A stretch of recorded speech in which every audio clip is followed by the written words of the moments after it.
Apakah kita dalam hidup ini bisa kehilangan sesuatu yang berharga? Yes. Kita bisa kehilangan anggota keluarga yang kita kasihi. Kita bisa kehilangan barang yang berharga. Kita bisa kehilangan uang. Kita bisa kehilangan kekayaan mungkin. Mungkin kita bisa kehilangan pelayanan. Kita mungkin bisa kehilangan jabatan. Atau sesuatu yang kita banggakan dalam kehidupan kita.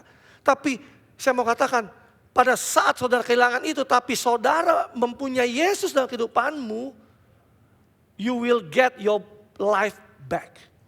Saudara akan mendapatkan kehidupan saudara kembali. Kenapa? Karena saudara memiliki sumbernya.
Shalom, selamat pagi. Coba beli tos kanan kiri, katakan selamat hari Jumat Agung. Happy Good Friday. Saudara siap untuk menerima pesan pada pagi hari ini? Saya memberi pesan Jumat Agung kita ini yang menjadi tema kita adalah The Sacrificial King. Atau Raja yang berkorban. Mari keluarkan catatan setiap saudara. Saya mau ajak setiap kita untuk membaca di Filipi 2 ayat 5 sampai ayat yang ke-8. Filipi 2 ayat yang ke-5 sampai ayat yang ke-8. Dikatakan demikian. Hendaklah kamu dalam hidupmu bersama menaruh pikiran dan perasaan yang terdapat juga di dalam Kristus Yesus. Yang walaupun dalam rupa Allah tidak menganggap kesetaraan dengan Allah itu sebagai milik yang harus dipertahankan. Melainkan telah mengosongkan dirinya dan mengambil rupa seorang hamba dan menjadi sama dengan manusia.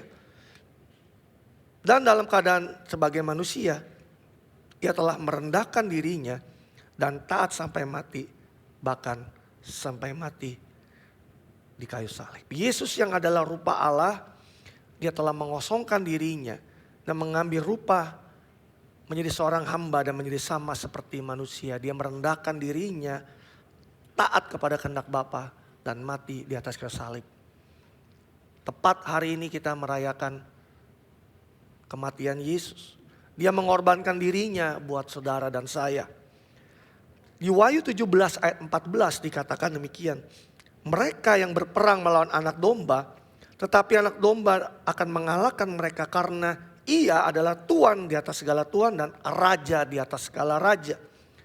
Mereka bersama-sama dengan dia juga akan menang, yaitu yang terpanggil, yang telah dipilih, dan yang setia. Jesus is a Lord of Lords and Kings of Kings. Yesus adalah Tuhan di atas segala Tuhan dan Raja di atas segala Raja. Tapi dalam keadaannya sebagai Raja, dia mati di atas kayu salib, berkorban buat saudara dan saya. Saya mau ajak setiap kita untuk memperhatikan kata berkorban atau kata mengorbankan. Karena kita sebagai pengikut Kristus, di sini kita belajar kalau kita ingin mengikuti Yesus, pengorbanan adalah bagian kita. Pengorbanan adalah cara hidup orang Kristen yang sejati. Dengan kata lain, kalau kita mau disebut sebagai orang Kristen yang sejati, kalau kita disebut sebagai orang-orang yang benar, menjadi orang yang mengikuti Yesus, pengorbanan itu adalah bagian dari kehidupan saudara dan saya. Artinya, dalam kehidupan kita pasti ada yang namanya pengorbanan atau sacrifice. Yesus berkata begini di Lukas 9 ayat 23. Katanya kepada semua, mereka semua, setiap orang yang mau, katakan mau, mengikut aku, ia harus, katakan harus, menyangkal dirinya, memikul salibnya setiap hari dan mengikuti aku. Kata mau di sini itu ada sebuah pilihan. Yesus berkata, siapa aja, setiap orang yang mau. Kalau ada kata mau berarti ada yang gak mau. You get the point? Kita diberikan kebebasan. Kita diberikan pilihan untuk bisa memilih apakah kita mau mengikuti Yesus apa enggak. Walaupun tentunya setiap kita yang telah ditebus oleh darah Yesus, kita dibeli dengan harga yang mahal.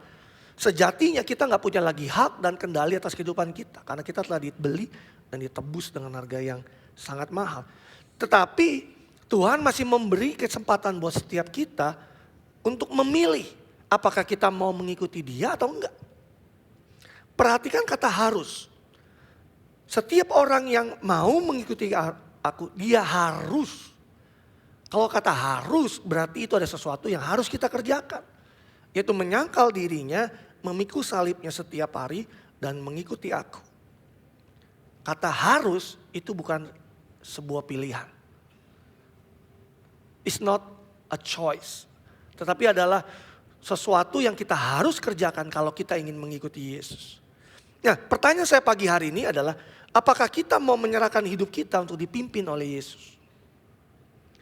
Apakah kita mau mengorbankan hidup kita untuk kita bisa mengikuti Yesus? Karena pada saat kita percaya kepada Yesus, Dia mati buat setiap kita, Dia yang mengorbankan hidupnya buat kita. Tapi pada saat kita mengikuti Yesus, kita yang mengorbankan hidup kita untuk kita bisa mengikuti Dia. You get the point? Untuk kita bisa menerima keselamatan kita, kita percaya kepada apa yang Yesus kerjakan, Yesus yang berkorban buat kita. Dia mati di atas kayu salib, Dia menebus hidup kita. Tapi untuk kita bisa mengikuti Yesus, kita perlu mengorbankan hidup kita. Yang mengerti katakan amin. Di ayat selanjutnya dikatakan, Lukas 9 ayat 24 di dalam bahasa Indonesia masa kini dikatakan. Sebab orang yang mau mempertahankan hidupnya akan kehilangan hidupnya. Tetapi orang yang mengorbankan hidupnya untuk kepentinganku akan menyelamatkannya. Pastor, pada saat kapan kita mengorbankan hidup kita? Masa saya harus mati lagi di salib seperti Yesus? Saya mau katakan enggak perlu. Kenapa? Karena apa yang sudah Yesus kerjakan itu sudah selesai dan cukup buat setiap kita. Tetapi kita mengorbankan hidup kita pada saat kita menyangkal diri dan memikul salib kita setiap hari. Yang mengerti katakan amin. Nah, kita mau belajar apa yang kita korbankan pada saat kita mengikuti Yesus. Yang pertama, yang kita korbankan pada saat kita mengikuti Yesus adalah kehendak kita. Perhatikan doa Yesus di Taman Getsemani. Matius 26 ayat 39. Maka ia maju sedikit dan sujud dan berdoa, katanya, ya Bapakku, jikalau sekiranya mungkin biarlah cawan ini lalu daripadaku, tetapi janganlah seperti yang ku kehendaki, melainkan seperti yang Engkau kehendaki. Yesus mati atas kehendaknya sendiri. Nah, setiap kita yang mengikuti Yesus, pasti kita dibawa kepada fase yang namanya fase Getsemani. Fase di mana kita meletakkan kehendak bebas kita di bawah kehendaknya Tuhan.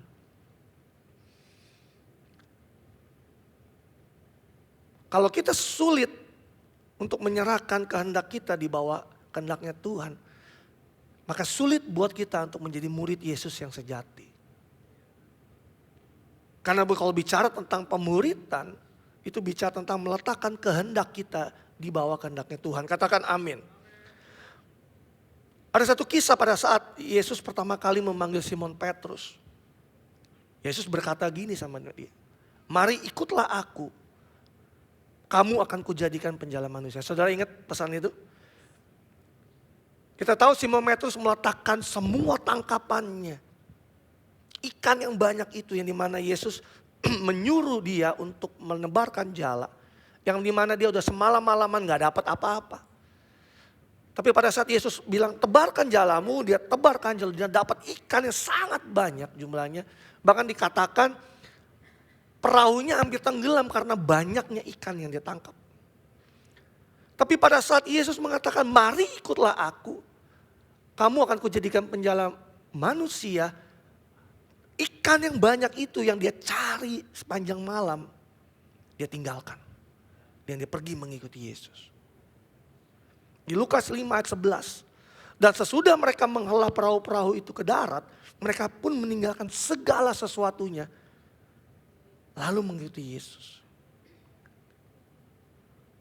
Mereka bukan orang yang bodoh.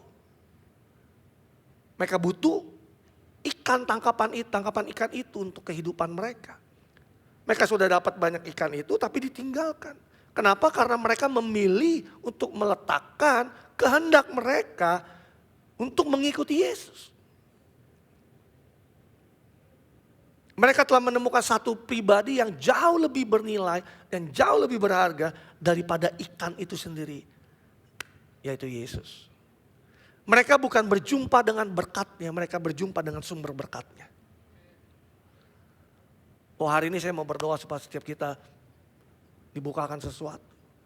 Mereka bukan berjumpa dengan mukjizatnya, mereka berjumpa dengan sang pembuat mukjizat itu. Bukan berkatnya, bukan mukjizatnya, tapi mereka berjumpa dengan sumber kehidupan itu sendiri. Nah, kebiasaan kita sukanya itu melakukan segala sesuatu dengan cara kita sendiri. Padahal kalau kita ingin mengikuti Yesus, kita ikuti teladannya. Kita meninggalkan segala sesuatu yang nilainya jauh lebih rendah daripada Yesus. Dan mengejar seorang pribadi yang nilainya tidak berharga. Kita harus hidup dengan caranya Tuhan dan kehendaknya Tuhan. Otherwise kita akan jadi orang Kristenan. Berapa waktu lalu saya katakan pada saat kita mengatakan bahwa Yesus adalah juru selamat kita. Yang dibutuhkan hanyalah percaya. Seperti hari ini kalau kita ingin menerima Yesus sebagai juru selamat kita. Yang memberikan kita selamat yang kekal. Kita butuh percaya untuk apa yang dia kerjakan di atas kayu salib buat kita. Tapi pada saat kita mengatakan bahwa Jesus is my Lord, Yesus adalah Tuhan kita, itu tidak hanya cukup untuk percaya, tapi dibutuhkan penundukan diri dan ketaatan. Percaya Yesus butuhnya iman, tapi mengikuti Yesus butuhnya penundukan diri dan ketaatan. Mengorbankan kehendak sendiri artinya mati buat diri sendiri. Yesus berkata, ya Bapa kalau boleh cawan ini berlalu daripada aku. Tapi bukan kehendakku yang jadi, tapi biar kehendakmu yang jadi. Yesus memilih kehendak Bapa di atas kehendaknya. Kalau gak ada kematian atas diri sendiri, gak ada yang namanya kebangkitan. Can I have good amen? Kalau gak ada kematian, gak ada kebangkitan. Hari ini Yesus kita rayakan, dia mati di atas kayu salib. Hari Minggu kita rayakan kebangkitannya. Harus ada kematian, baru ada namanya kebangkitan.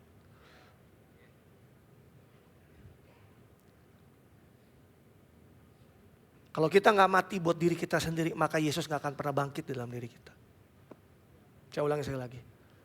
Kalau kita nggak mati buat diri kita sendiri, maka Yesus yang mati buat kita nggak pernah bisa bangkit dalam kehidupan kita. Dan berkuasa atas hidup kita. Kenapa? Karena kita masih jadi raksasa dalam hidup kita sendiri. 2 Timotius 2 ayat 3-4 dikatakan demikian. Ikutlah menderita sebagai seorang prajurit yang baik dari Kristus Yesus. Seorang prajurit yang sedang berjuang tidak memusingkan dirinya dengan soal-soal penghidupannya.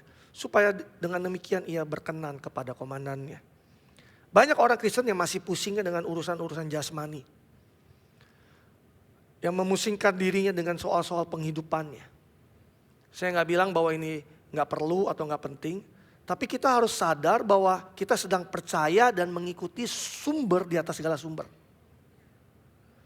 For every soldier called to active duty must divorce himself from the distractions of this world.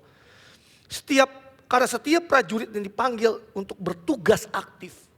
Prajurit bertugas aktif. Dia harus melepaskan dirinya dari gangguan-gangguan dunia ini. So that he may fully satisfy the one who choose him. Sehingga dia bisa dapat sepenuhnya memuaskan dia yang telah memilihnya.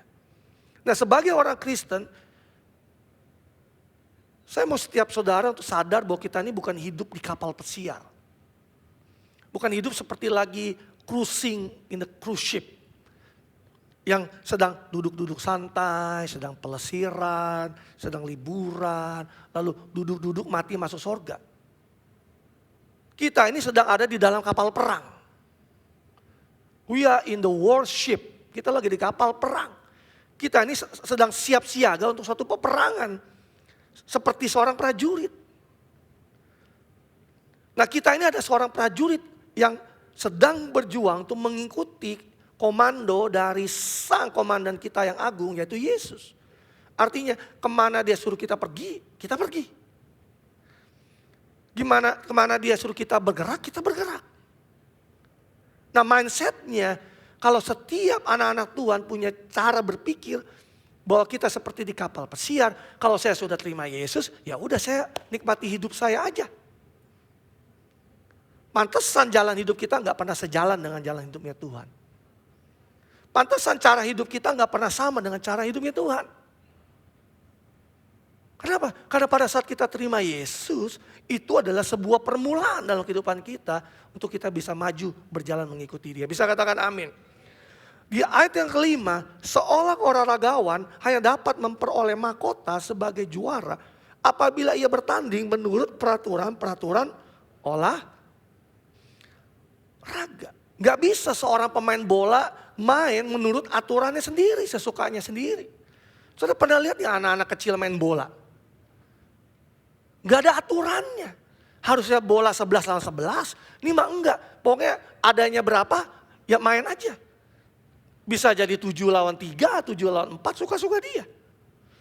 Bola bukannya ditendang tapi bolanya dipegang-pegang. Nggak ada aturan offside, nggak ada aturan penalti. Nggak ngoper-ngoper teman bawa bola sendiri, giring sendiri. Dorong temannya sesukanya, tarik temennya. Sesuka-suka sendiri. Nah pertanyaan saya, kalau kita bertanding dengan cara yang kayak begini, kira-kira dapat mahkota yang kemuliaan enggak? No. Mana ada pertandingan yang suka-suka sendiri lalu menang mendapatkan mahkota kemuliaan? Enggak ada. Here's the point. Demikian hidup kita. Kalau kita sebagai olahragawan, kita sebagai atlet, kalau kita sedang dalam pertandingan, kita harus mengikuti setiap peraturan yang ada di dalam pertandingan itu, dalam olahraga itu. Supaya pada saat kita menang karena kita mengikuti semua peraturan yang ada, kita memperoleh mahkota kemuliaan itu. Saya nggak bilang bahwa kita harus bekerja keras untuk memperoleh keselamatan, bukan. Tapi justru kita mengerjakan keselamatan kita.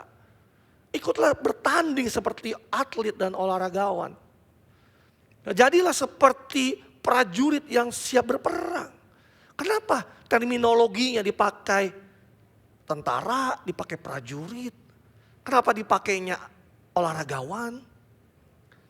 Dan ayat ke-6 dikatakan seorang petani yang bekerja keras haruslah yang pertama menikmati hasil usahanya. Terminologinya pakai kata petani. Catat ini GKS Balikpapan, kita bekerja keras bukan supaya kita selamat. Mati masuk surga. Ini gak ada urusannya dengan keselamatan kita. Karena kita diselamatkan karena iman percaya kita kepada Yesus, bukan karena perbuatan. Katakan amin. Tetapi kita bekerja keras, kenapa? Karena Bapa kita sampai hari ini masih bekerja keras. Kalau saudara dan saya mengaku bahwa kita adalah anaknya Bapa kita di sorga, Bapa kita masih bekerja sampai hari ini, demikian kita juga harus bisa bekerja sampai hari ini. Bapa kita bukan lagi duduk-duduk santai menikmati sorga. Ini kita main. Bukan kita lagi di pulau tropikal, ada pohon kelapa, duduk santai, minum kelapa gitu. No. Bapak kita sampai hari ini masih bekerja. Lah siapa kita? Anak-anaknya. Duduk-duduk santai. Kita ikut bekerja karena Bapak kita bekerja. Bisa katakan amin. Lah pastor sampai kapan? Sampai kesudahannya tiba. Karena Bapak kita sampai hari itu bekerja sampai kesudahannya tiba. Kita bekerja sampai kapan pastor? Sampai sang Tuhan, kita berjumpa sang Tuhan sampai dia berkata, baik sekali perbuatanmu, hambaku yang baik dan setia. Masuklah dan turutlah dalam kebahagiaan Tuhanmu. So, kalau kita ngerti prinsip ini, maka something change in our mindset. Jelas pernyataan sang Tuhan itu bukan buat orang Kristen atau anak-anak Tuhan yang duduk-duduk santai. Tapi buat mereka yang melakukan kehendak Bapa, mereka yang setia dalam pertandingan sampai garis finish. Jadi kita ini sekarang lagi dalam pertandingan. Coba mau kanan kirimu, kita lagi sedang bertanding sekarang. Kita sedang dalam pertandingan iman kita.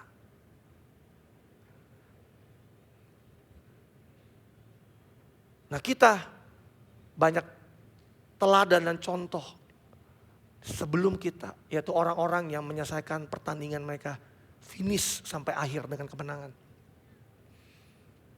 Bukan menciptakan pertandingan sendiri dengan aturan-aturan semaunya sendiri, jalan menurut kehendak sendiri.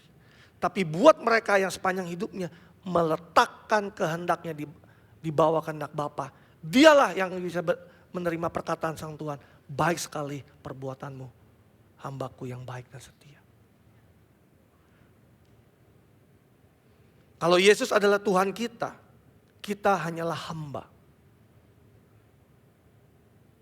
Kalau kita masih mau atur-atur hidup kita sendiri, kita yang jadi Tuhan bukan Yesus. Kalau Yesus adalah Raja Agung kita, kita harus hidup berdasarkan apa yang dia katakan, apa yang Raja katakan. Kecuali kita mau jadi Raja atas diri kita sendiri. Penundukan diri dan ketaatan adalah korban yang harum buat Tuhan. Saudara catat ini. Di dalam team building night minggu lalu saya bagikan tentang bagaimana kita sebagai anak Tuhan harus membangun altar, membangun mezbah dalam kehidupan kita. Saudara datang ke tempat ini beribadah, ini altar. Ini altarnya Tuhan, mezbah. Altar itu adalah tempat di mana pertemuan antara kita dengan Tuhan. Altar. Pada saat kita datang sama altar, ada korban yang kita bawa. Kita datang bukan dengan tangan hampa. Korban adalah bagiannya kita. Api adalah bagiannya Tuhan. Di mana ada korban di situ, ada api di situ turun. Gak ada korban, maka gak akan ada api. Kalau kita bangun altar dalam kehidupan kita, kita bawa korban persembahan kita, yaitu apa? Hidup yang penuh dengan penundukan diri dan ketaatan. Tuhan turunkan api atas korban itu. Makanya orang yang hidupnya tunduk dan taat sama kehendak Tuhan, lihat hidupnya, berapi-api hidupnya. Kenapa? Karena ada api Tuhan turun dalam hidup dia. Makin dia gak taat, makin dia mau tunduk, makin som-som kuku, makin mati kerohaniannya. Kenapa? Karena gak ada api. Saudara berasa gak sih? Kalau kita hidup gak punya api di dalam, gak ada gairah di dalam, gak ada passion di dalam kita. Kita bisa mengaku diri kita sebagai orang Kristen. There's no fire. Kenapa gak ada fire? Karena gak ada korban. Kenapa gak ada korban? Karena gak ada penundukan diri dan ketaatan atas kehendak Tuhan dalam kehidupan kita. Can I have a good amen? Yang kedua, apa yang kita korbankan pada saat kita mengikuti Yesus? Yang kedua adalah prioritas. Paulus menulis di Filipi 3 ayat 7 sampai 8. Tetapi apa yang dahulu merupakan keuntungan bagiku, sekarang kuanggap rugi karena Kristus. Malahan segala sesuatu kuanggap rugi karena pengenalan akan Kristus Yesus Tuhanku lebih mulia daripada semuanya. Oleh karena dialah aku telah melepaskan semuanya dan menganggapnya sampah supaya aku memperoleh Kristus. Apa yang selama ini dulunya menjadi sesuatu yang bernilai dan penting buat Paulus, sekarang dianggap rugi karena berjumpa dengan Yesus. Dia melepaskan semuanya dan menganggap sampah. Kita tahu bahwa Paulus adalah dulunya bernama Saulus, adalah orang yang begitu giatnya mempertahankan hukum Taurat dan membantai dan membasmi setiap orang yang mengikut Yesus. Dia yang begitu, kita mencatat bahwa dia adalah orang yang tanpa cacat celah melakukan setiap hukum Taurat. Wow, dia bukan orang sembarangan. Tetapi dia mengatakan bahwa semuanya itu sampah pada saat aku berjumpa dengan Yesus. Artinya, dengan kata lain, pada saat dia berjumpa dan mengenal Yesus, value system dia berubah. Dulu apa yang dianggap penting, sekarang gak penting lagi. Dulu apa yang dianggap berharga, sekarang dianggap sampah. Dulu yang dianggap menyenangkan, sekarang sudah gak lagi menyenangkan. Kalau kita benar-benar berjumpa dengan Yesus, value system kita berubah pasti. Dulu dosa yang menyenangkan gak jadi menyenangkan lagi. Kenapa? Karena kita berjumpa dengan seorang pribadi yang mengasihi kita. Dulu apa yang kita anggap berharga menjadi sampah, gak ada artinya. Karena kita berjumpa dengan dia. Yesus menjadi yang terpenting buat dirinya. Yesus menjadi yang paling bernilai buat dirinya. Buat si Paulus. Di Lukas 14 ayat 33 dalam terjemahan sederhana Indonesia dikatakan, begitu juga dengan kamu masing-masing, kalau kamu menganggap apapun yang kamu punya lebih berharga daripada aku, maka kamu bukan pengikut aku. Oh my God.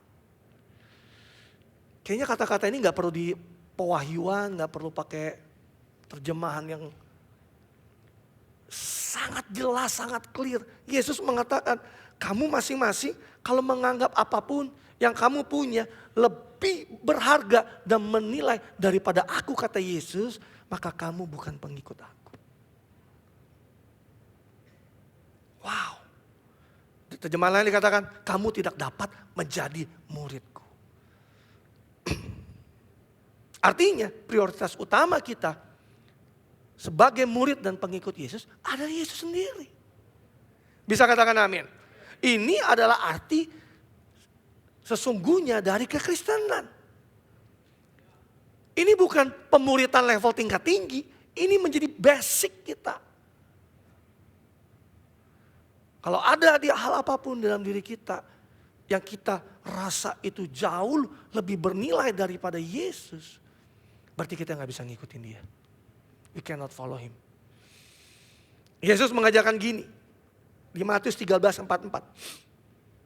Hal kerajaan sorga itu seumpama harta yang terpendam di ladang, yang ditemukan orang lalu dipendamnya lagi, oleh sebab sukacitanya pergilah ia menjual seluruh miliknya lalu membeli ladang itu.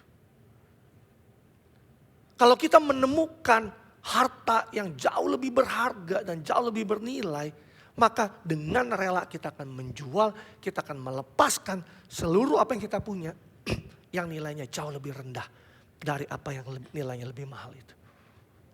You get the point?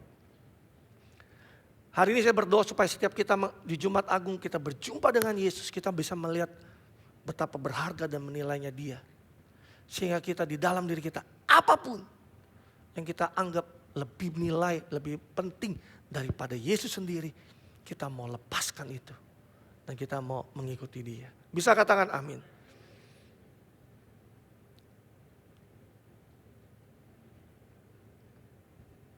Pada saat kita mengatakan bahwa Yesus menjadi yang terpenting dan bernilai dalam kehidupan kita, artinya Yesus itu menjadi pusat dan inti dari kehidupan kita. This is the message. Semua aspek dalam kehidupan kita, pernikahan kita, keluarga kita, pekerjaan kita, karir kita, bisnis kita, sekolah kita, kuliah kita, pelayanan kita harus bersumber dari Dia.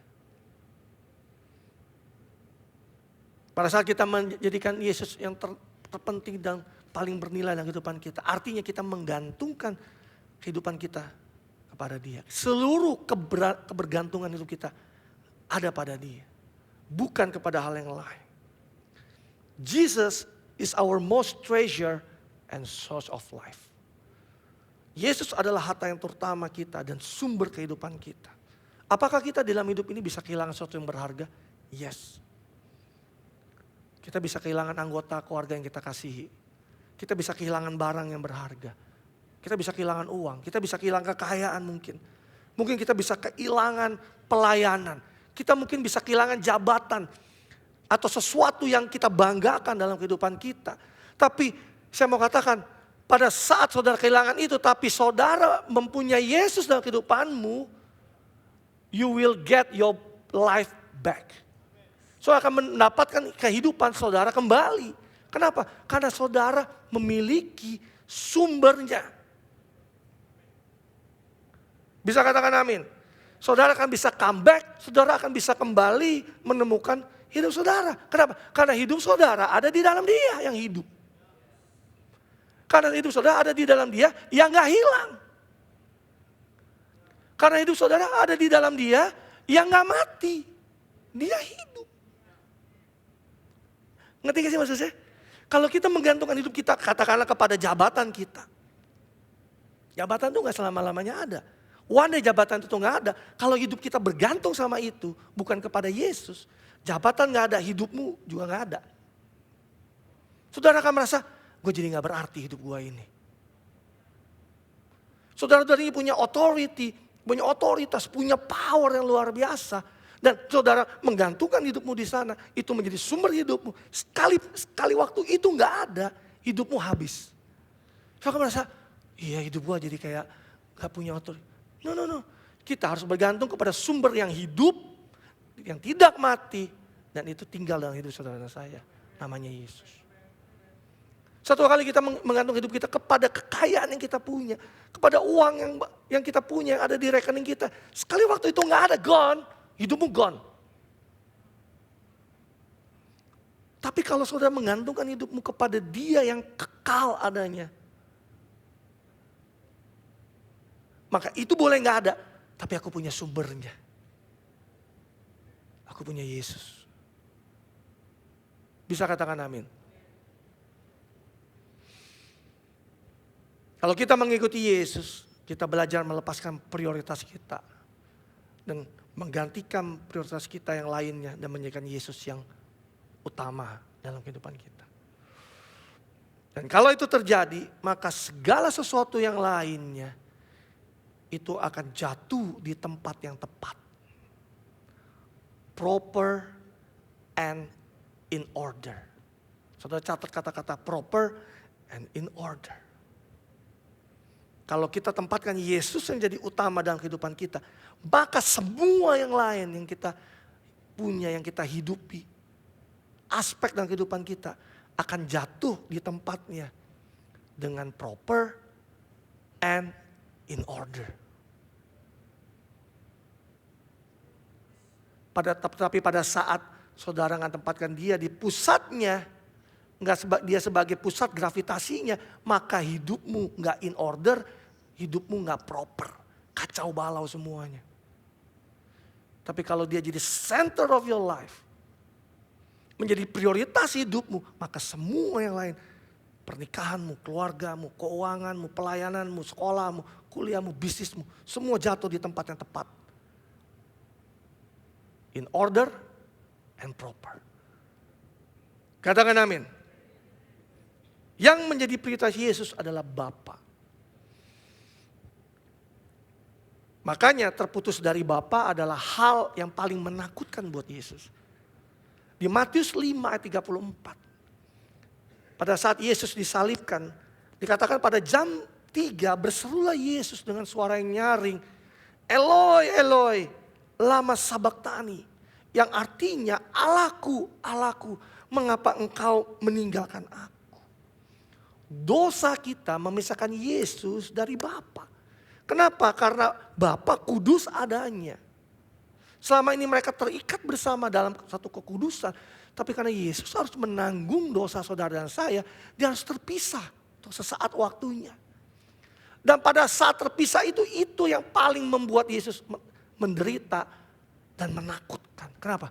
Terpisah dari Bapaknya. Seberapa banyak dari anak Tuhan hari-hari ini terpisah dari Tuhan merasa biasa-biasa saja.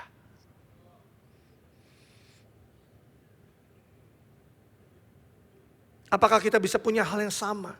Hal yang paling menakutkan dalam hidup saya adalah ketika hidup saya terputus dari Yesus. Atau sebaliknya kita merasa biasa-biasa aja tuh. Jadikan Minggu Paskah ini, Jumat Agung dan Paskah ini sesuatu yang berarti buat kita. Apa yang Yesus alami di atas salib? Dia terpisah dari Bapaknya. Dan itu yang paling menakutkan dan paling mengerikan buat dia. Dia gak gentar, dia gak takut mati. Yang dia takut dia terputus sama Bapaknya. Saudara dan saya hari ini sebagai orang-orang yang percaya Yesus. Bisa gak kita miliki hal yang sama? Hal yang paling mengerikan dalam hidup kita pada saat kita terputus hidup kita dari Yesus. Yang terakhir hari ini. Apa yang kita korbankan pada saat kita mengikuti Yesus? Yang ketiga adalah kenyamanan. Settingan awal setiap manusia itu selalu sukanya itu nyaman. Nyaman itu bicara daging. Tetapi setiap kita yang mengikuti Yesus, kita akan dibawa oleh Dia untuk melalui semua ketidaknyamanan kita. Kita akan dibawa ke tempat yang kita gak mau. Kita akan dipanggil untuk melakukan sesuatu yang kita gak suka. Sesuatu yang kita gak nyaman. Kita dipanggil atau satu tujuan yang kita enggan melakukannya.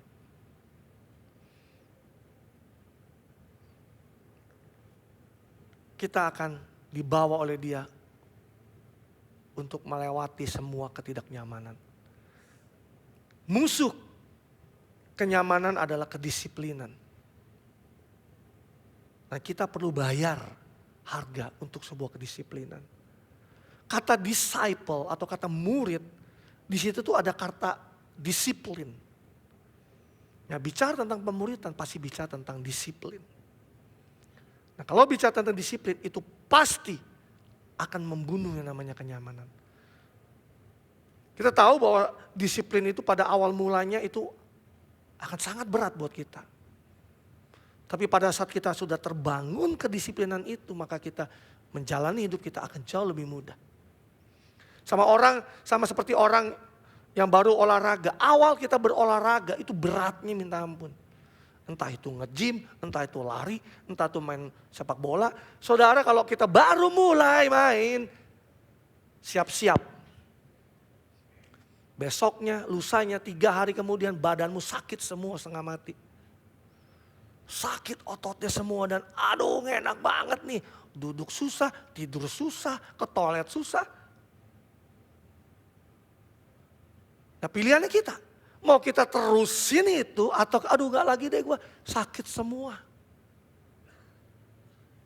Tapi kalau kita terusin itu, terbentuk kedisiplinannya. Ketika disiplin itu sudah terbentuk, pada saat saudara nggak lagi olahraga, saudara merasa aneh dan nggak nyaman justru. Siapa yang relate dengan omongan saya? Saudara udah biasa olahraga, tiba-tiba off olahraga 1-2 hari, saudara kan merasa badan gue kayaknya ada yang aneh nih. Oh iya ya, gue udah hari ini gue belum lari, hari ini gue belum pergi ke gym, hari ini gue belum keringetan. Kenapa? Karena kedisiplinan itu sudah terbentuk di dalam hidup kita. Awalnya berat. Tapi pada saat saudara jalanin itu, maka pada saat saudara nyaman, justru saudara tidak nyaman.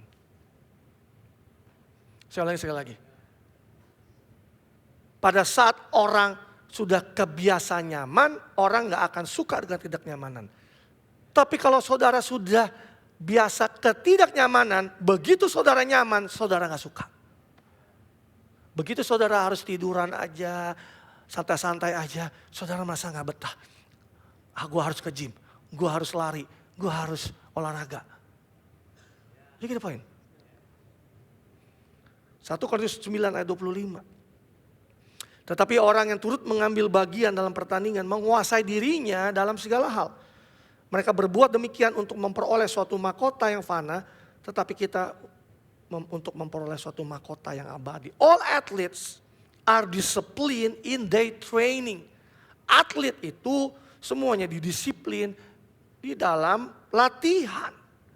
Mereka melakukannya untuk memenangkan hadiah yang akan lenyap, tetapi kita mendisiplinkan hidup kita untuk mendapatkan hadiah yang kekal.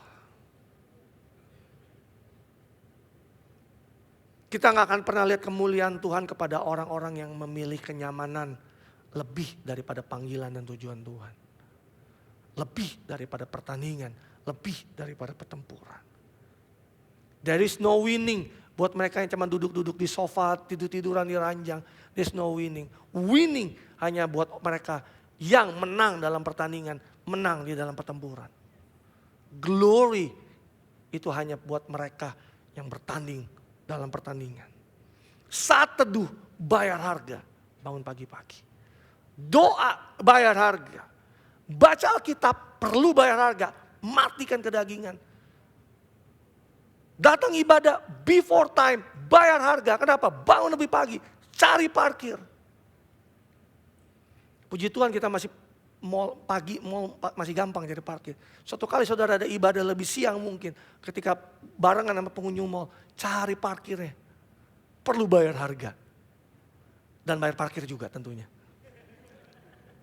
Kalau nggak saudara nggak bisa keluar. Melayani Tuhan perlu bayar harga. Datang lebih awal, pulang paling akhir. Rehearsal ini, rehearsal itu, GR ini, GR itu. Di enlarge sama Tuhan, bayar harga. Untuk komitmen, bayar harga. Tertanam dalam gereja lokal, bayar harga. Datang ke home, bayar harga. Untuk jaga nama baik kita, bayar harga. Untuk mengikuti Yesus, bayar harga. Untuk mengikuti Yesus kita bayar harga. It costs our life. But it is worth it. Katakan amin. There is no room for comfort kalau kita mau mengikuti Yesus. Satu kali ada orang datang sama Yesus, "Guru, aku mau mengikuti kamu dong, gimana caranya? Kamu ikut aku, yakin? Aku aja gak punya kepala untuk menempatkan kepalaku, tempat untuk menempatkan kepalaku. Untuk tidur dalam tanda kutip. Artinya dalam kenyamanan. Are you sure you want to follow me?" Karena sebagai papan saudara di-encourage, didorong, diperlengkapi, dimuridkan supaya kita menjadi orang yang bukan hanya percaya, tapi kita menjadi orang yang mengikuti Yesus. Why? Because it's worth it. Kesimpulannya. Setelah belajar sesuatu, Yesus adalah raja yang berkorban. Kalau kita mau jadi pengikut Yesus, sudah selayaknya kita berkorban. Kehendak kita, prioritas kita, kenyamanan kita. Kok kayaknya ikut Yesus ribet aja ya? Itu yang bikin, yang suara yang bilang itu ribet itu adalah dagingmu. Tapi kalau kita sungguh-sungguh ngikutin dia, itu adalah hidup yang paling penuh, fullest of life, yang bisa dinikmati. Kenapa? Karena kita ikut dia. Tuhan yang punya segala kuasa, punya segala otoritas, yang punya segalanya, kita ikut dia. Buat seseorang yang di dunia aja, yang kita tahu dia punya jabatan, punya posisi, punya otoritas. Orang yang korin dia banyak, demi sesuatu, betul bukan? Tapi kita punya satu pribadi yang punya segalanya. We have everything you need in your life. Dan namanya Yesus. Jangan sampai kita ditwist di dalam pikiran kita, mindset kita. Ikut Yesus susah ya, ikut Yesus susah. No. Justru ikut Yesus itu adalah hal yang paling menyenangkan. Kenapa? Karena kepenuhan hidup kita ditemukan pada saat kita mengikuti Yesus. Kita gak akan pernah hidup merasa puas, fulfill dalam hidup ini kalau kita gak mengikuti dia. Kalau suka-suka sendiri.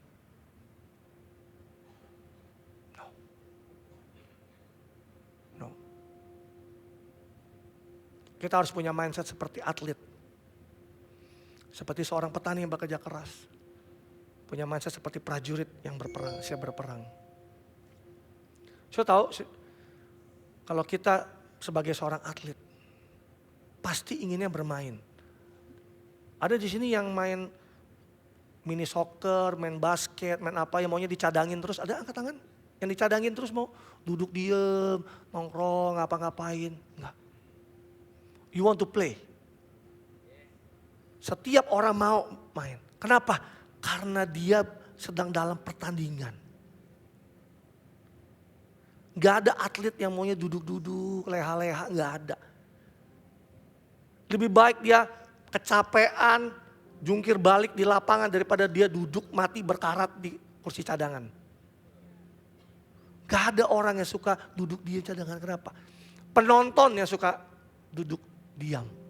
Dan gitu komentarnya paling pedes lagi. Tapi kalau kita adalah atlet yang bertanding, kita gak mungkin mau diam-diam. Kita maunya bertanding. Kita maunya bertarung di situ untuk kemenangan. Kalau kita prajurit, kita maunya berperang. Gak ada prajurit dilatih, duduk di barak, lalu menggemukkan dirinya sendiri, lalu lari kos-kosan, gak ada. Tentara dipersiapkan maunya apa? Bertempur. Petani juga bekerja keras di ladangnya. Dan dia layak menerima hasil dari ladang itu. Kenapa kita bekerja keras? Karena Bapa kita masih bekerja sampai saat ini. Katakan amin.